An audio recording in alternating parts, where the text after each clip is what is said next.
மெல்ல மெல்ல ஆரம்பிக்கலாமா? கட்சிக்காரங்க இயக்கத்துக்கு தலைவரானதுனால தலைவர்னு கூப்பிடுறாங்க. இப்ப இருக்கிற இளைய தலைமுறை என்ன அப்பான்னு அழைக்கிறத கேட்கிறப்பவே ரொம்ப ஆனந்தமா இருக்கு. இவரு அப்பான்னு கூப்பிட்டா என்ன, அண்ணான்னு கூப்பிட்டா என்ன, தலைவரன்னு கூப்பிட்டா என்ன,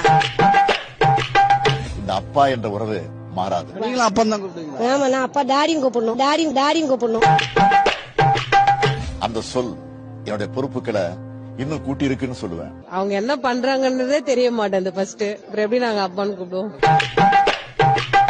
நான் இன்னும் தமிழ்நாட்டுக்கு செய்ய வேண்டிய கடமைகள் நிறைய இருக்குன்னு எனக்கு உணர்த்துது. வெள்ளத்தை கொடுத்துக்காரு இலவசம், இலவச பேருந்து விட்டுருக்காரு மாசம் மாசம். வாயில வந்து இப்ப நான் என்ன உங்கள்ட்ட சொல்றது? நம்மளோட உரிமையை கேட்கிறதையே அற்ப சிந்தனைன்னு ஒன்றிய அமைச்சர் சொல்றாரு. வருங்காலம் எங்கள் உதயநிதி அண்ணன் உதயநிதி வாழ்க்கை வாழ்க்கை வாழ்க்கை.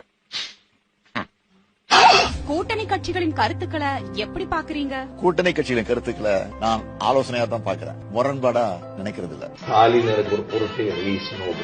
ஒரு ஒண்ணு தெரியாது, ரொம்ப சாதாரணமா சொல்றீங்களா? ஐயோ ஈழ பிரச்சனை என்ன சிறான் மேட்டராம் பாரு. சோசியல் மீடியாலாம் பாப்பீங்களா? ஓய்வு நேரங்கள்ல பாக்குறது உண்டு. செய்திகளை விட மக்களோட கமெண்ட்ஸ் என்னன்னு பார்ப்பேன். வந்தாரு நீச்சல் அடிக்க விட்டாருன்னு விட்டு வச்சுக்கிறேன்.